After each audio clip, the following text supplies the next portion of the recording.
7th, 2024, I was sitting at this desk editing like I always do. And then I get a text from my boy Ontarius, one of my childhood friends, and his exact words were, "I don't know if it's true, but Akira Toriyama passed away."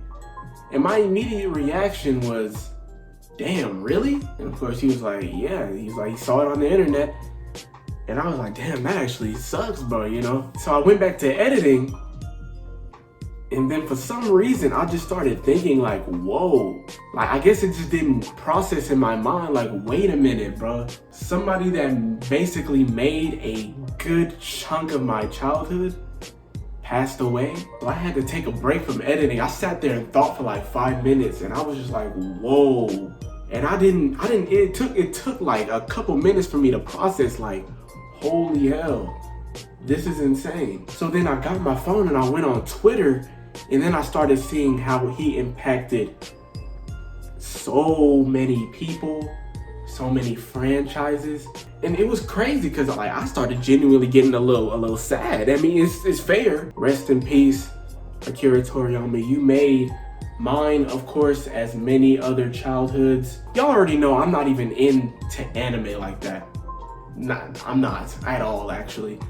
The only one that stuck with me throughout my whole life was Dragon Ball Z, bro. Bro, I used to, oh my gosh, like, wait a minute. Why am I getting a little emotional?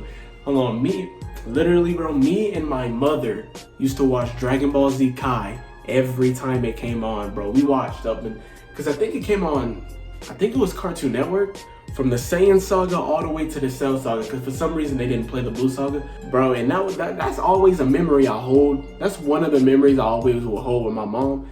Because, like, you just wouldn't think you and your mom would just sit there and watch like a whole anime together, bro. And we did, bro. Her favorite character was Piccolo and Cell. Mine was Gohan. Y'all already know, that's my boy. It's like the fact that he technically made that come true was insane, bro. And I remember in elementary school, we used to go to this daycare after school. The one console we had, other than our little DS, the one console we had was a PS2. And the only games that we used to play was Dragon Ball Z Budokai 3 and Dragon Ball Z Budokai Tenkaichi 3.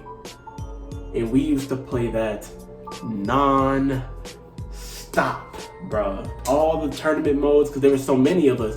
So we used to just always play the tournament modes. Always, that's a memory that will hold dear to my heart. I remember watching Dragon Ball Z, bro, like a little bit afterwards, you know, a little bit after me and my mom used to watch it. I watched the Buu Saga by myself.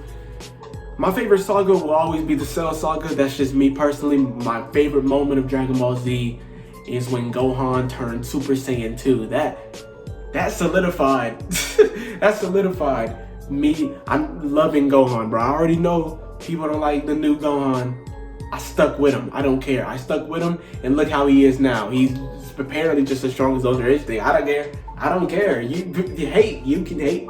I will be doing a series on Dragon Ball Z Budokai Tenkaichi 3 now. Well, not now. I was always planning on it, but now I'm pushing it forward. I want to do it soon now. So I'm gonna finish these couple games that I got going on now, and then I'm gonna start that. I hate that this was the reason that it made me like push it forward, but like, damn, Akira, this one, it actually hurts. Wait a minute. I used to play a lot of Dragon Ball Z games, bro. I remember I had this one Dragon Ball Z game. It was a Dragon Ball GT game on the Game Boy Advance. I forgot what it was called, but it was a Dragon Ball GT game on Game Boy Advance, bro. It was like a beat 'em up type of deal. Looking back, it wasn't that great of a game, but I used to play the hell out of it personally. And it sucks because from now on, anything Dragon Ball Z that comes out, it ain't gonna feel the same, bro. I ain't gonna say it's gonna feel worse. Like, it's not gonna feel worse. I'm saying it's just gonna feel different, bro. It's gonna have like a different feeling to it now, bro. Like when Sparking Zero drops, that's gonna have a different feeling. When Daima drops, that's gonna have a different feeling. He's not gonna be able to see that first episode of Daima drop. Along with GT is alright. It has its moments. It is kind of a short series. I don't even think it's like 100 episodes long. I think it's like 60 something. I have the whole series on DVD. I remember there was this special at the end, bro, where Pan is old. The grandchild is like Goku Jr., I think. I don't know, but when I was a kid, that episode made me cry because I think Pan died. I think Pan died in that episode. Yeah, to me, GT has its moments. I'd say my favorite moment from GT. There's not really a lot. I don't know, y'all. Goku v the Yellow Dragon. I forgot. Is it Nova or something? A Nova Shinron or whatever it is. That was a fire fight to me. Goku in 18 v Super 17, that was a decent fight to me personally. When it came to Dragon Ball, I was late on the party. I haven't even finished Dragon Ball, honestly. I think I got up to like a little bit past the first tournament, and I don't remember why I stopped watching, but I need to go back to that. I do need to go back to that. Z is unmatched to me. Z, I don't think they'll ever be able to top anything in Z. Honestly, I don't know. Super was cool. Definitely better than GT, but definitely not touching Z, of course. Super was cool though. It had a lot of good moments. The Tournament of Power was good. I think all of the arcs in general were kind of mid. Like the Frieza arc was mid. Zamasu was good. The Zamasu arc was good. The Beerus arc was alright. Tournament of Power was good, but Jiren is boring as hell. So I was a little bit late on the party with Super though. Everybody around me was like, Ultra Instinct Goku. I was like, I don't know what that means, but go off. And then I watched it and I understand. Yeah, bro. The Dragon Ball games, I used to play a slew of them hoes, bro. I used to play. I'm gonna go back and play them all. I've been planning to, but of course, I've been planning to play a bunch of games for the channel, but I'm definitely gonna speed up the process with Budokai Tenkaichi 3, like I already said. When Sparking Zero, boy, when Sparking Zero drops, y'all might as well just accept that that's gonna be the game right there. What else did I used to play? I used to play the hell out of Raging Blast 2. Raging Blast 2 was so hard, bro. I still have the game. Literally like a month or two ago, I popped in Raging Blast 2. Just as good as I remember it. Just as good. The character roster isn't as big, but they have the mainstays. It actually does have a big roster, but of course not as big as Tenkaichi 3. It looks good too. Like for a PS3, like Xbox 360, that game looks really good. Like, there was a couple other Ultimate Tenkaichi. I'm so mad that I got that game. That game was so bad. Of course, I played Xenoverse 2. Xenoverse 2 was cool. It just wasn't really my cup of tea.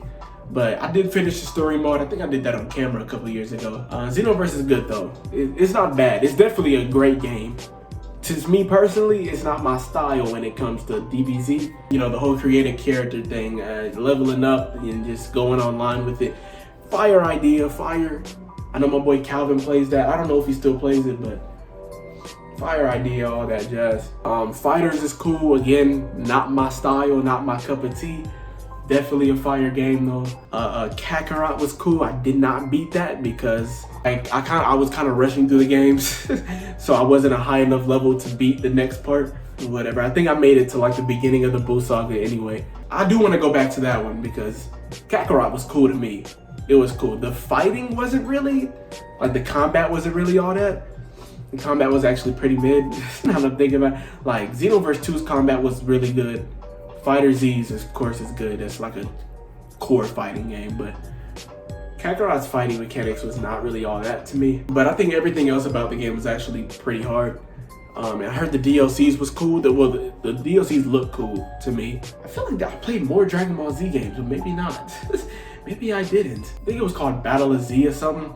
Dragon Ball Z Battle of Z. I didn't really mess up with that. I didn't. Whenever it dropped, I picked it up. And I barely played it. I just went straight back to Raging Blast 2. Like, I don't know. I just thought I would make this video. Not to capitalize or anything, bro, but genuinely because I genuinely started to realize, like, whoa, Akira Toriyama really had a big impact on me. Of course, it had one on y'all too. I already know it did. Even if y'all didn't watch Dragon Ball Z, he still had a big impact on you.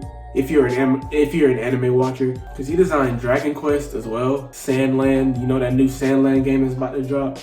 He made all of that, bro. So, and even like with like Naruto or One Punch or all those other animes, like all of those animes are inspired by Akira Toriyama. And you know, his style and Dragon Ball Z style. Even if you don't watch Dragon Ball, if you're an anime watcher, you were definitely impacted by Akira Toriyama, even if you don't know, bro. But yeah, bro, rest in peace, Toriyama. We love you.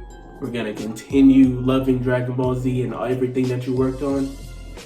And I'll see y'all in the next one.